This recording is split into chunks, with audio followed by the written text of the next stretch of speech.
Hey folks, uh, how's things? Feels strange presenting virtually, but here we are. My name is Ciaran Egan, as Connor said. I'm hoping you can all see my screen clearly. So today I'll give you a bit of a background about myself, where I'm from, what I do for a living, and my experience in STEM, in education, etc. So I am originally from a place called Rush in North County Dublin. I am, as Connor said, a second year on the professional development program with Abbott, the PDP program. It is a 3-year program where I do 3 different rotations in 3 different parts of the country. Well, actually, sorry, 2 different parts of the country in 3 different divisions in Abbott and 3 different roles. So lots of variation. My first year was spent in Clonmel in County Tipperary, in Abbott's vascular division as an engineer. And as Connor said, this year I am in Cootehill in County Cavan, working in Abbott's nutrition side of the business as the QC projects manager or lab projects manager. I have presented before on STEM. I hope I don't bore you too much today. I'll only be talking for about 20 minutes or so. And then there is some time for questions at the end. But if you have any questions during the presentation, just throw them in the chat box and we'll get to them all at the end. In my free time in college, I played a bit of ultimate frisbee, which was a great experience. Would highly recommend it to anyone who sees it in college. It really opened a lot of doors for me. Got to travel around Europe playing frisbee. Got to make some great friends, and really enjoyable time. Other than that, I've played a bit of hurling throughout my years for St. Maur's GA club. But as I get older and as my knees start to go, I've mostly just play golf these days. Well, in lockdown, really, I kind of just play a lot of PlayStation, to be perfectly honest. So, onto my journey in STEM. In the Leaving Cert, my subjects were chemistry, biology, and maths. They were my main STEM subjects. I was really interested in biology. I kind of studied quite hard at biology, gave it a lot of time. I thought, you know what, I'm going to go to college and I'll try to follow up in biology, and that'll be what I'll do. For no other reason than I enjoyed it in the Leaving Cert. So studied hard and got a B1 in biology, which I'm not sure how that translates to the current H system, which I still can't understand. And I got a D2 in chemistry. I really kind of let chemistry slip, but I almost borderline failed chemistry. But listen, I said I was focusing on biology. You know, all that mattered really was that I did well in biology. So filling out the CAO, my top 3 choices were all science related. So general science courses in Trinity, UCD, and DCU. And after that, I went into engineering courses and I put down some engineering courses.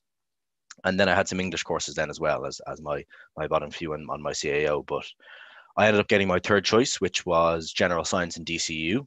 And in the general science course in first year, it's really good because you get a really broad understanding of all 3 sciences.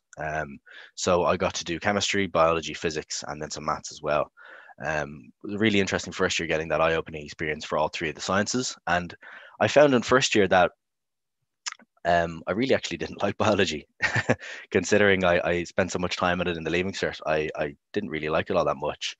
And I found this newfound love for chemistry, and that's where I decided to go down. So in any general science course or any general entry course at all, you'll always do a large breadth of subjects in your first year, and then you'll specialize in your second year or your third year. So no matter what college you go to, you'll always do general entry, a lot of subjects in the first year, and then second year you get to specialize. And I decided to specialize in chemical and pharmaceutical sciences. So really chemistry focused, which was a big change from my almost failing chemistry in the Leaving Cert. I ended up getting a degree in chemistry, but I did chemical pharmaceutical sciences for the next 3 years then, and loved it. Really, really interesting, really challenging at times. I definitely had my fair share of challenges, but I got to study drug design, medicinal chemistry, biosynthesis, so how we get drugs from nature, the history of drug design, etc. Lots of really interesting topics. And then for my final year thesis, I got to study computational chemistry.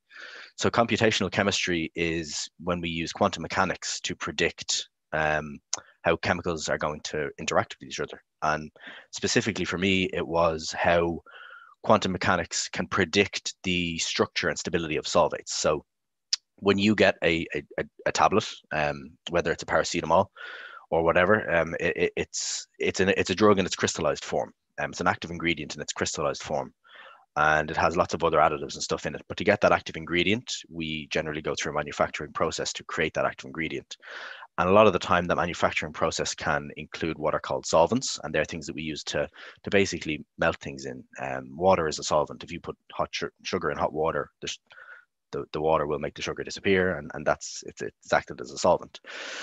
So a lot of the time in the manufacturing process, when these active ingredients are turning into their crystal form, their solid form, they can include the solvents in their actual structure. And this is, less than ideal for making a drug, but we need to figure out the best way, or the most stable form of these solvates. So instead of making, hundreds of thousands of different types of combinations of chemicals, we can use quantum mechanics to predict every single variation of their crystallization. And that's what my project was on. So I wrote a piece of code. So in a chemistry course, had to learn how to write code, wrote a piece of code that effectively I was able to give it a list of chemicals, and it went through it, and it combined them all in lots of different formats, and it gave me results for which were the most stable.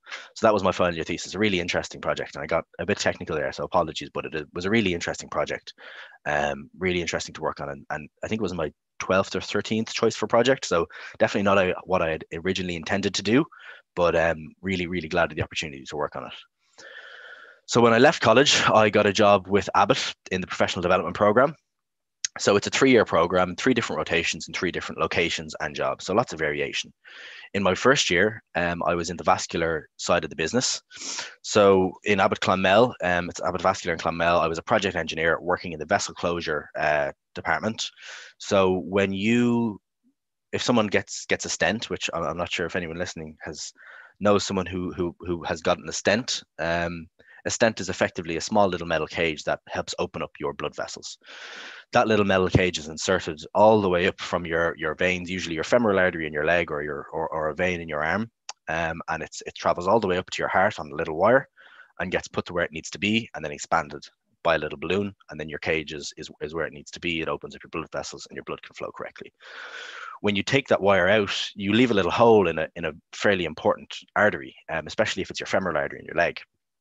So previously, when you had a stent in, you had to sit in a bed for 24 hours with a sandbag on your leg to prevent your leg from bleeding.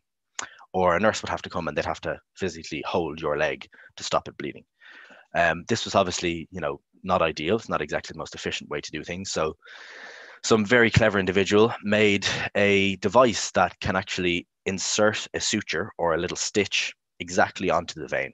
And depending on the size of the hole, you can insert 2 or 3 of them, but it effectively is a needle that goes into the leg, and you clip it on, and it closes that hole, and you can walk out of hospital an hour later. So instead of 24 hours after your surgery, an hour after your surgery, you're walking out of hospital, which is a huge advantage for many people's lives. There's so much less risk from not staying in hospital, as we're all acutely aware now of the demand on hospitals and hospital space.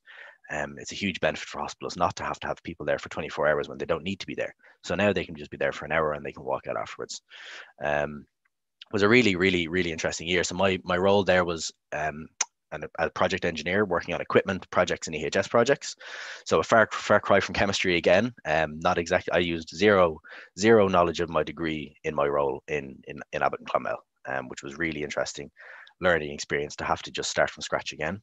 But that's one of the things about STEM. It's not about what you've learned, it's about how you've learned to think. That problem solving skills that you get to develop in a STEM career is really what stands to you. So it was a really, really interesting year. Got to have some really, really good experiences, do some really good work with some really interesting people, and then finished that role in July and moved to Abbott Nutrition in Coote Hill, where I am the lab projects manager, or the QC projects manager. So we cover 3 labs: the analytical lab, the micro lab, the IQA labs. And we largely just bring in new equipment and test methods, and any other quality projects that are needed from the site. So the nutrition site is a baby food manufacturing site, or infant formula manufacturing site. And if we obviously need to test, the ingredients that we put in and the product that we make out. So they're all tested in the analytical labs and the microbiology labs. And we need equipment to be able to do those tests, and we need to prove that equipment works. So that's what me and my team do.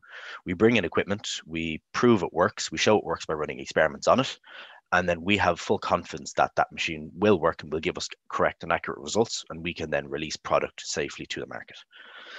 And next year, In July, hopefully, I will be going. Who knows? I'll be going anywhere in the world to work for Abbott in operational excellence role. So my options this year are anywhere from California to Singapore and pretty much everywhere in between.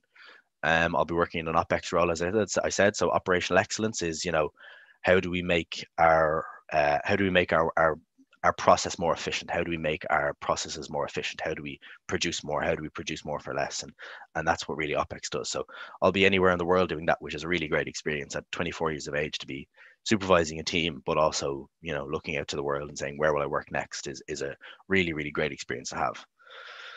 So an average day, I'd always say that there's no such thing as an average day in my role, specifically in a projects role, but really in any role in STEM, there is no such thing as an average day. At 9 o'clock, I could be looking at microbiology methods to use different media in petri dishes, and at 10 o'clock, I could be looking at, a new analytical piece of equipment to test for total solids and powder. Um, it's really a lot of variation, and I'd also be involved with project management for the whole site. So because my team is the projects team, we contribute to the project demand on site, and we'd be involved in projects and project management for the whole site. I have presentation to leadership fairly often, so I'll present the updates to projects that we're working on, that the team is working on, to the senior leadership on the site, give status updates on that, on budgets, etc. But also as a people leader, you have to be a problem solver, and that was something that I had to learn quite quickly, was that not all the problems that you're going to come across in a career in STEM are STEM focused or are STEM problems. A lot of them can be people problems. Someday someone could come to me with a problem on, they're having an interpersonal issue, or they're having a bad day, and they need some help, they need some advice, they need someone to talk to, and that's something that as a people leader, I wasn't exactly expecting, but it's something that was really valuable for me in terms of learnings. Really, really grateful to be in the position where I can, support people and help them perform their best. And in terms of skills needed for an average day, you really just need to be open-minded. You don't need to be the smartest person in the room. You don't need to know everything. I always say that there's the most successful people are surrounded by smarter people. You really just need to know who to ask the questions to. You need to have those interpersonal skills to be able to talk to someone and say, listen, I don't know what's going on here. Can you help me out? Can you give me some advice? Can you support me there? So why choose STEM? This was a question that I asked myself fairly kind of when I saw the slide. I asked myself, why would I choose STEM? And I kind of got involved in, my reasonings for choosing STEM. But I decided to ask other people then, because my opinion isn't as valid as if I got a whole breadth of opinions from a load of people, and I got some really interesting answers back. So I've put them in here.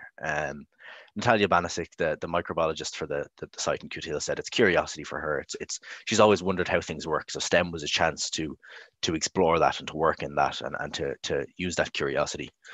Emer Donoghue, one of the project techs on my team, said it was job diversity. So having a degree in STEM means you can work in a whole variety of roles. You don't have to just work in where what your degree is in, which is something that I've definitely learned.